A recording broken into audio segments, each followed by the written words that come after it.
Hey there guys, so I decided to try a little experiment just to see what you guys would think of it. I hope everyone listening to this video right now have already seen Chapter 2, and if you have, you also know how they handled the introduction of adult Bill Denbrough. We see him working on a movie in LA where he also shares his one scene in the film with his wife Audra. After that, Bill walks outside on the Warner Brothers studio lot and answers the ringing phone. Mike introduces himself. Bill says, "Mike who?" To which he replies, "Mike from Derry." Then Bill starts feeling hurt in his hand from the wound long forgotten, and we cut. That was it. There was nothing more, and that was kind of a bummer for me, I'll admit that. And after a second viewing of the film, I really started to wonder and thus felt an urge to share it with you guys. It came to my mind that in the movie, it is never really understood why all the losers felt the need to come back to Derry with such urgency to begin with, when clearly, as we learn at the restaurant scene, they couldn't even remember anything other than a simple promise to start with, and clearly Mike didn't specifically tell them about Pennywise when calling them over the phone. Bill even says himself at the restaurant, "Mike, you said you needed our help with something. What was that?" Stan mentioned it himself, true, but that's not the same. Follow me here. If none of the losers remembered it/Pennywise before they start talking about it at the restaurant, which is the case in this film, then how exactly did Mike manage to get them all back there in such a hurry without the very core thing being told? Would you, after 27 years, let yourself be okay with just being told that you made a promise once without any other context to help you remember?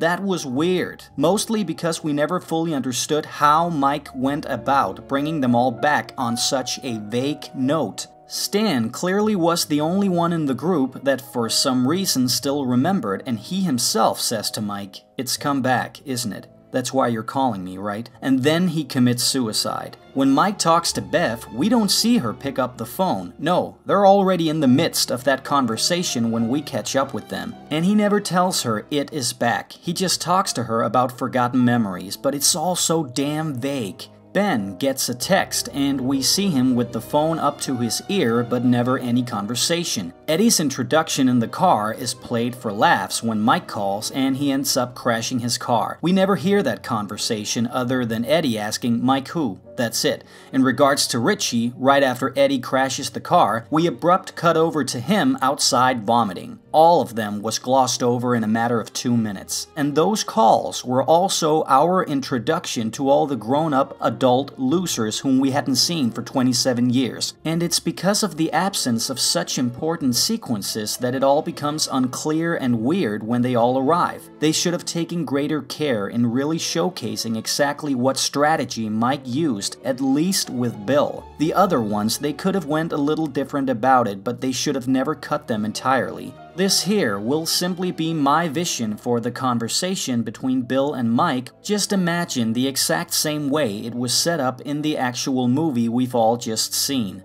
Bill walks out on the studio lot and answers the phone, and this is where my fan depiction begins.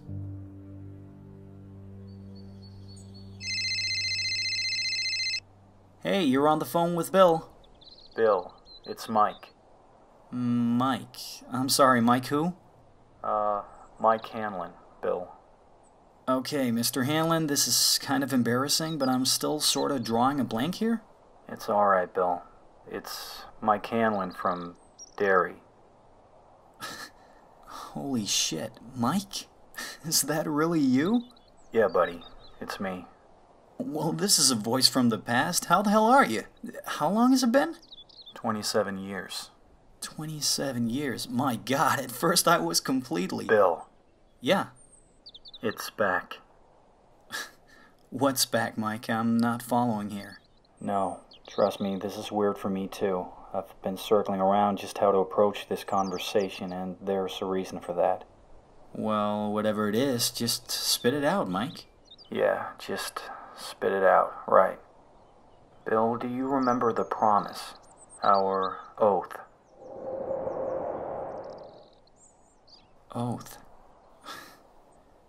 Holy shit, yeah, I mean, I kinda do now. I mean, I remember us. all of us, in a circle down near the lake, and Bill looks down at his other hand, starting to hurt as he closes it hard. He continues.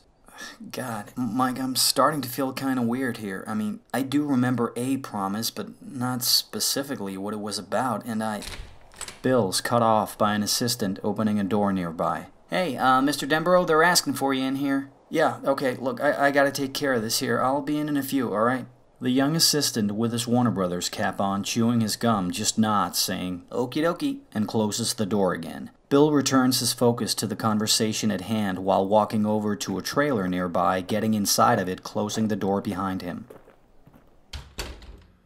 I'm sorry, Mike. Where were we? Bill walks over, sitting down on a chair in front of a mirror at a makeup table. No worries, Bill. Look, are you sitting down?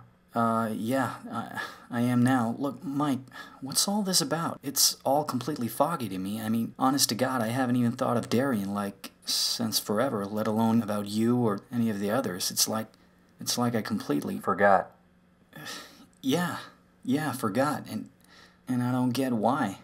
You will, but I think it's important that you're eased into it, so let me ask you this. Do you remember what happened to your kid brother? Bill goes numb, staring down at the makeup table where a little cup of fake blood is also seen spilling a bit out on the table. Georgie. Mike, I swear to God I didn't until just now. Yeah, Billy. I kinda had a feeling. How the hell could I have ever forgotten? Bill, do you actually remember what happened to him? He was murdered. Yeah, sadly he was. But God, I still don't remember how or by who, even. I can't seem to really grasp this. I don't get it, fuck. I know, Bill. This isn't easy. But that's my point, Mike. Why the hell isn't it easy? I mean, shouldn't it be? Yeah, look, I have no other choice than to take this one step further. Whoa, Mike, I'm seriously feeling dizzy here. I need a minute.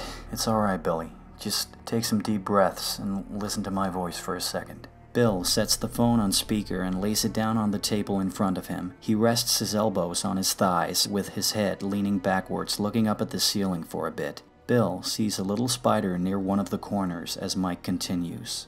27 years ago, in the summer of '89, you, me, and the others, we made an oath you initiated, a promise to return if ever it did, and it is what killed your brother, Bill.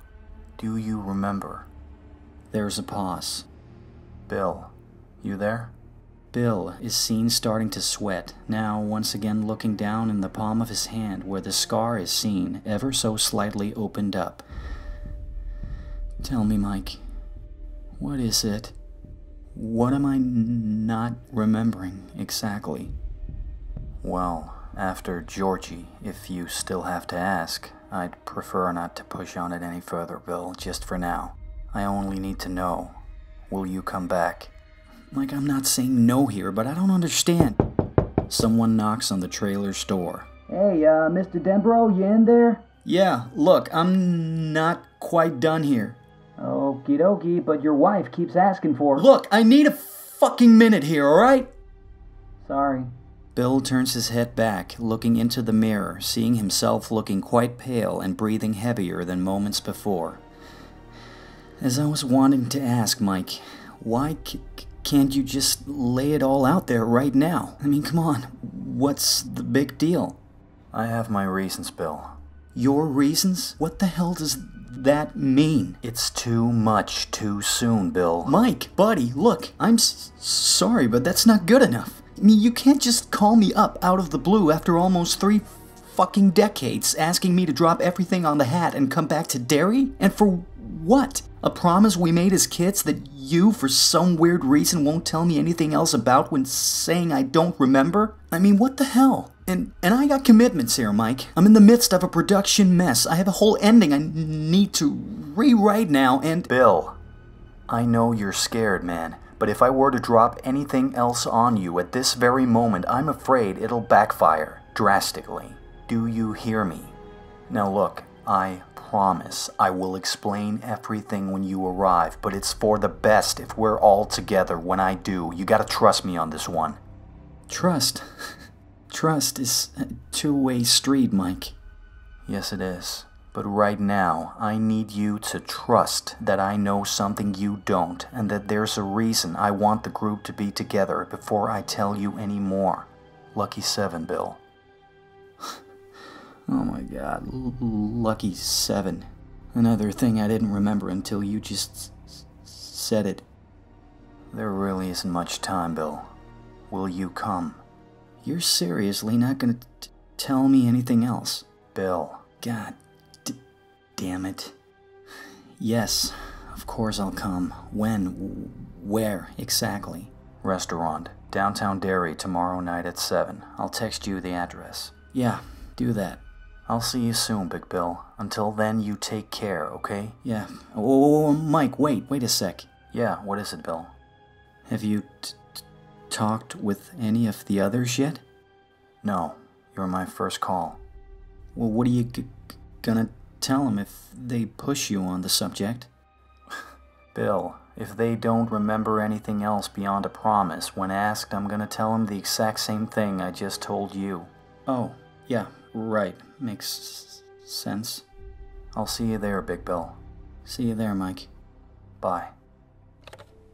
Mike cuts off, leaving Bill back in the trailer, alone, looking down and realizing that a drop of blood from the 27-year-old scar has hit the floor.